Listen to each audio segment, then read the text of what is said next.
Well, would you believe it? It's that time of year again. I have some bags and some boxes, and inside are 4 of the brand new Ninjago sets for 2025. Today, we'll be opening these bad boys up and taking a look at the fun new builds and exciting minifigures they have to offer. So without further ado, let's get into it. With 4 sets to get through, let's start small with Zane's Battlesuit Mech. Smallest of the wave, this has got 2 plastic bags of parts inside and the instructions so we can get it built up.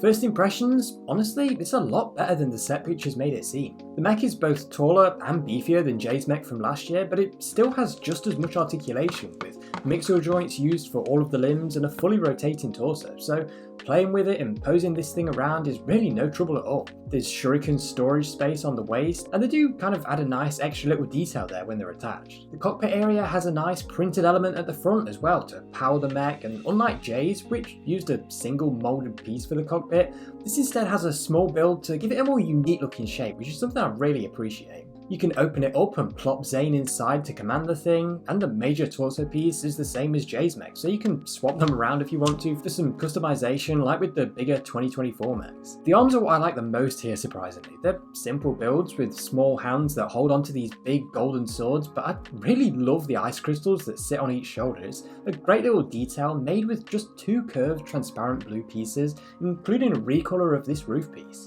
Honestly, I went into this set thinking it would be an okay mech, but probably not as good as Jay's, but having it built up, I actually think it's a much better build, and I'm glad to see this mini mech system continue. As well as the mech, we get 3 minifigures, and first up is Wyldfyre, who we already saw last year in many sets.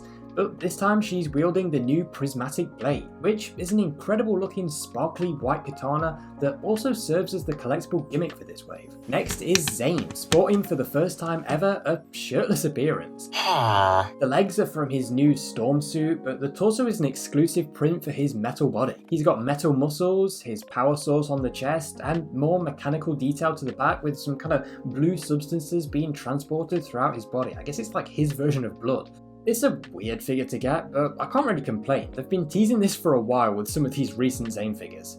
Finally, Drix from the Forbidden 5 is definitely the standout here for me, armed with these 2 claw weapons. This creepy insectoid looking villain is the elemental master of Swarm, and I absolutely love the black and dark red outfit with this golden trim and an insect head belt buckle. It's such a creepy detail, but it really looks good. The spiky red section on the torso I think is actually the body rather than being part of the outfit, because it fits in perfectly with the terrifying bug face, scaly with sharp teeth and big bug eyes. On the back, those scales continue with the Forbidden 5 symbol hidden beneath the Crystal King armor piece, making this set a nice cheap way to get hold of that as well. All in all, the Forbidden 5 are off to a great start with this one. Zane's Battlesuit Mech then is a fun little build with a decent minifigure selection. Not as good as Jay's mech on that front, but the exclusive Zane and a cheap way to get a Forbidden 5 member definitely make it worth the $10 price.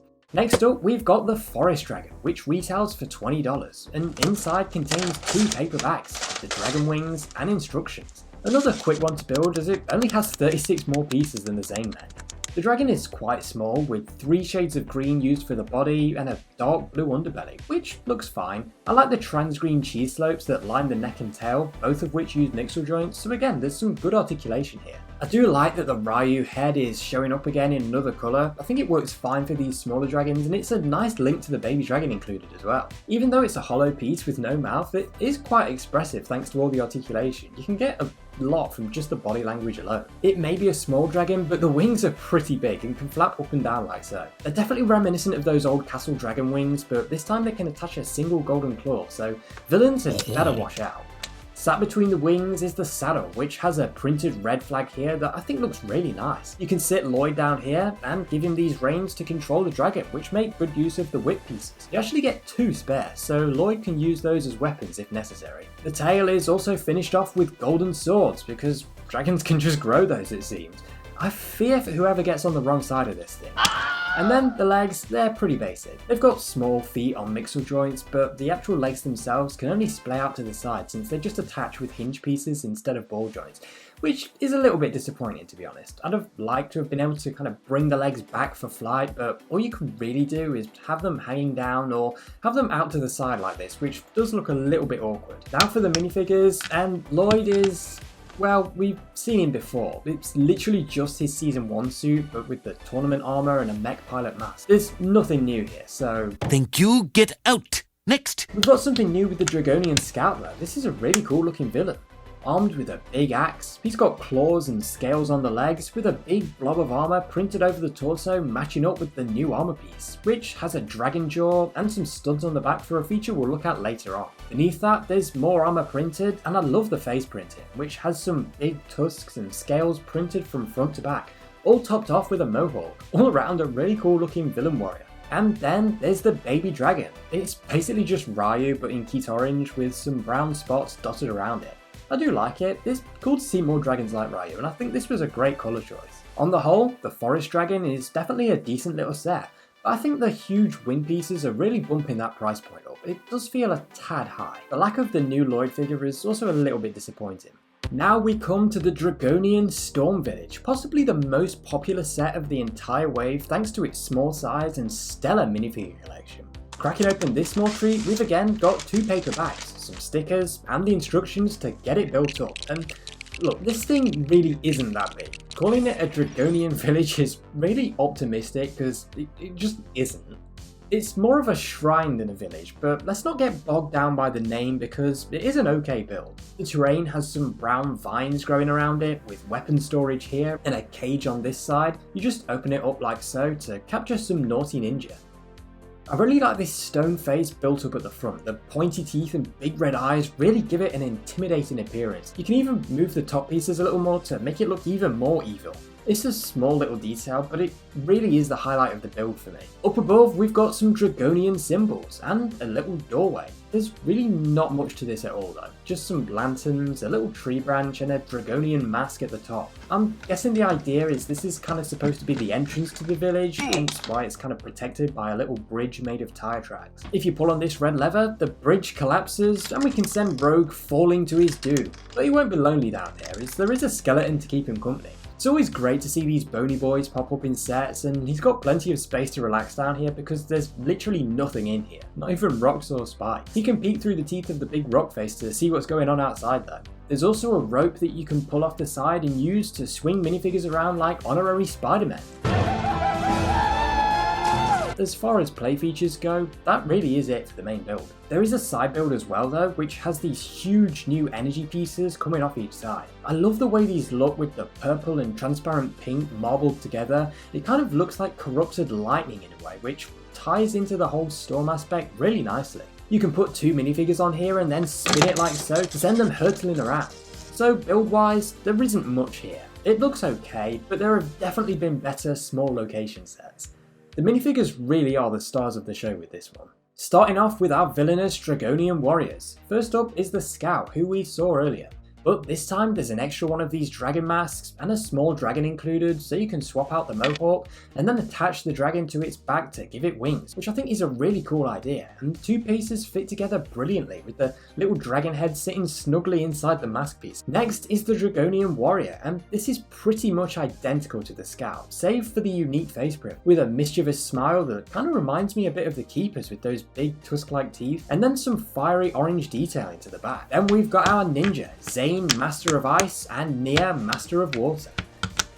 They're both in these new storm suits, which to be honest, I'm not a huge fan of. I think they're a bit over-designed and too tech-heavy, but they're certainly not the worst suits we've ever got. Both suits are similar, with some small differences in symbols and elemental detailing on the back. They also have these brand new dual-molded mask pieces, which look like they've got hard armor pieces on the top and at the front tied onto a regular ninja mask. Zane also gets the prismatic blade, with a spare included in this one as well.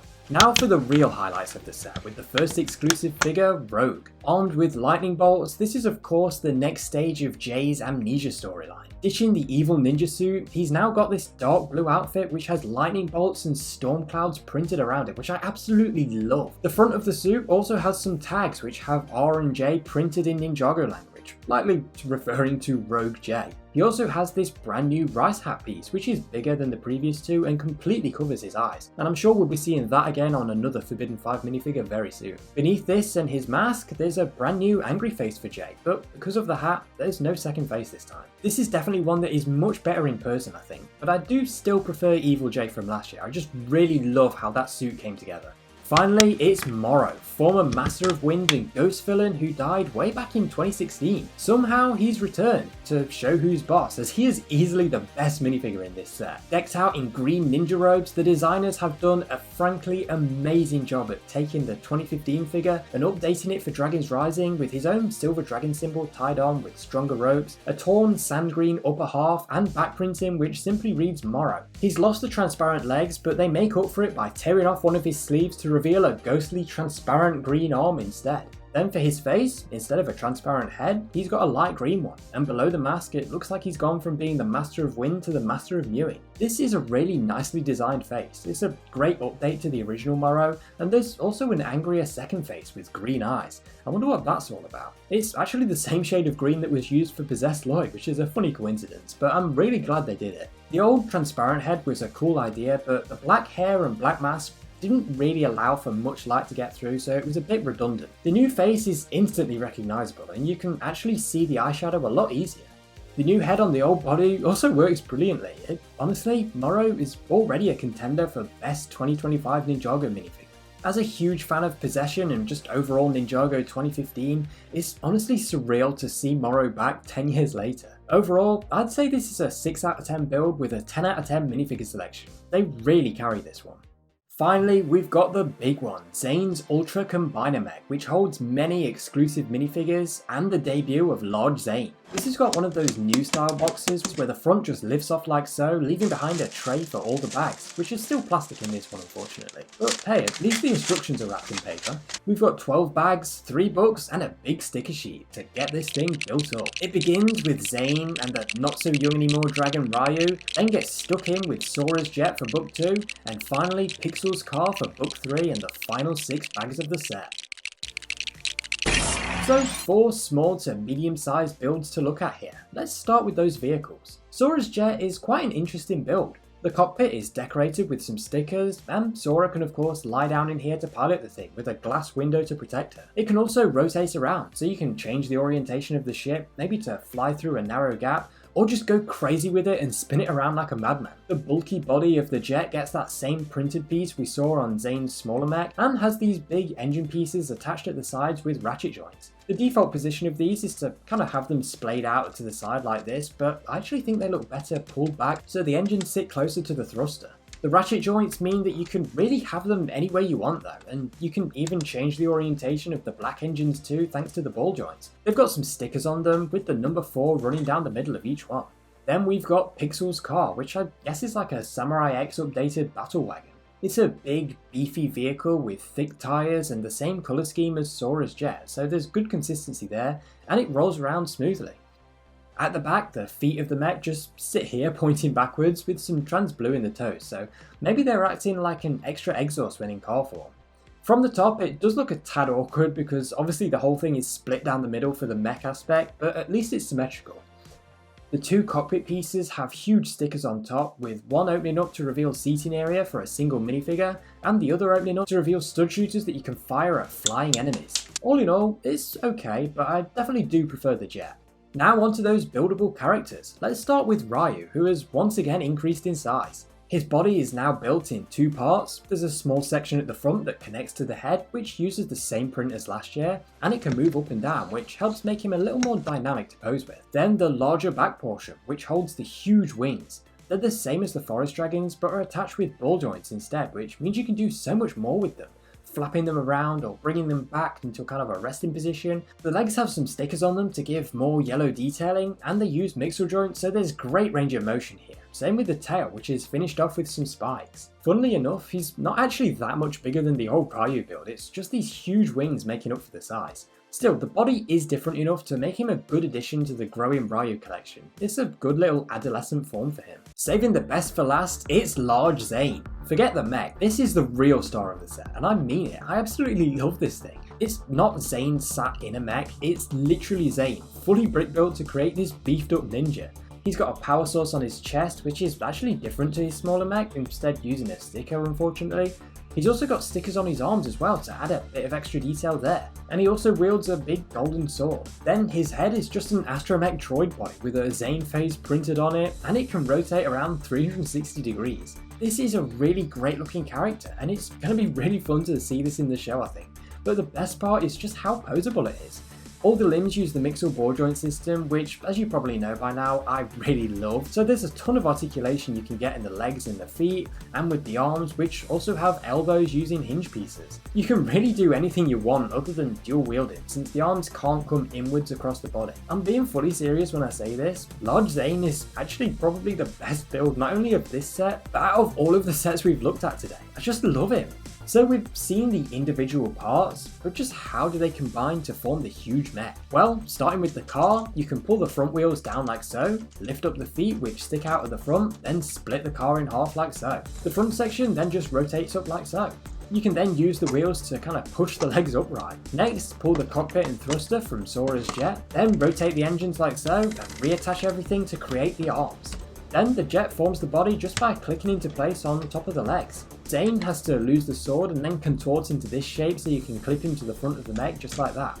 Then for Riyu, he just plugs into these exposed Technic axles and lowers his head down on top to complete the look. As if Zane wasn't big enough before, in mech form he's a titan. The legs can of course move forwards and backwards, and the wheels down by the feet still touch the floor, so he can kind of use them to swivel around easily or just roll around to gain some speed. The arms get articulation in the shoulders and elbows, and the wrists can also rotate around as they're attached on Pixal joint.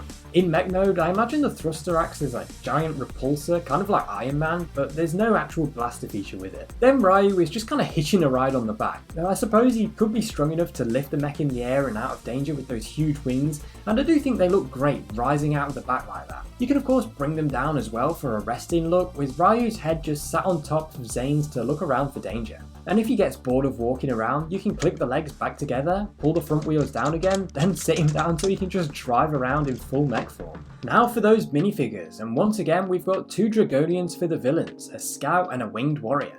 For the Ninja we've got Sora and Cole. Sora is certainly interesting. She's gone back to her 2023 suit, but with that new mask in gold and white. Bit of an odd choice given she did get a new suit for the tournament, but hey, at least if you haven't got the original figure yet, this is another option to get her, I guess. Thankfully, the exclusive Cole does get a new suit as he joins Zane Nya with his Storm outfit, and I definitely think this is the best of the three.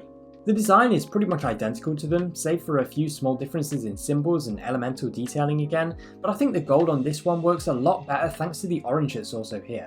The black tournament armor also fits in perfectly here as well. He also wields the amazing new prismatic blade. The next exclusive figure is Pixal, making a grand return after a 2-year absence. She's back in a Samurai X outfit, but now completely dishes the blue in favour of purple details, and I for one am quite fond of that. I think this is easily her best minifigure yet. We've got the Samurai X logo standing out on the chest, while she gets gold armour and a masked up face print. On the back, she's got some detailing showing more of her robotic inner workings and a happy face as well. Saving the best till last, it's Nokt, the second member of the Forbidden Five. He certainly made an impression in the tournament, and the figure is brilliant. The evil elemental master of brute force is dressed in black, brown and grey, with creepy faces lining the outfit. He looks just like he did in Season 2. Below the mask, he's got an angry face print, which is another one that I think bears a resemblance to the Keepers from 2021. On the back, the Forbidden Five symbol can once again be found, with some more detail to the back of the head. A great minifigure that looks like he's just been plucked straight from the show. All that's missing is his cape, but if you've got the original MORRO from Destiny's Bounty, you can just use his. And so, from these 4 sets, all I'm missing now are the new suits for Lloyd, Kai and Aaron, 2 of which come in the all new spinners, which we'll be taking a look at in another video very soon. So make sure you subscribe so you don't miss it. On the whole, the January wave has some great stuff to offer, with good builds and some stellar minifigures. I don't know if I'm going to get any of the other sets for the January set wave, but I do quite like the look of Aaron and Lord Raz's jet, so who knows. If you made it this far, comment #LargeZaneGang to show your devotion to the GOAT of this set wave, and make sure you leave a like if you enjoyed the video. That's all for today, so thanks for watching.